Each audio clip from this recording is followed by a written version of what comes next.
ప్రమాదాలు ప్రజలకు కంటి మీద కునుకు లేకుండా చేస్తున్నాయి.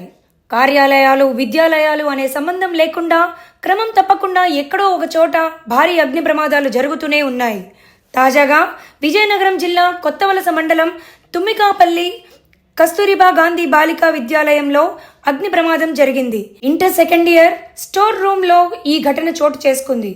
విద్యుత్ షార్ట్ సర్క్యూట్ కారణంగా చెలరేగిన మంటలు భారీ ఎత్తున వ్యాపించినట్లు తెలిసింది. ప్రమాద ఘటన సమాచారం తెలుసుకొని ఫైర్ సిబ్బంది సంఘటనా స్థలానికి చేరుకున్నారు. ఫైర్ సిబ్బంది శ్రమించి మంటలను అదుపులోకి తీసుకున్నారు.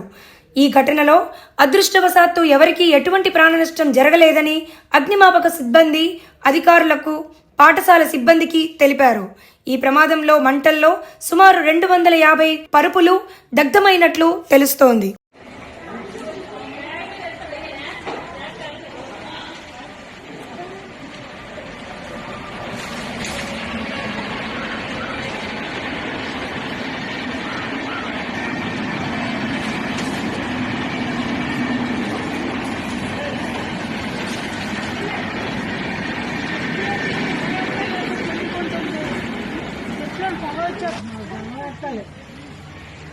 మీరు విష్ణు అని పిలుస్తాను రా, అబ్బాయి మాత్రం విష్ణు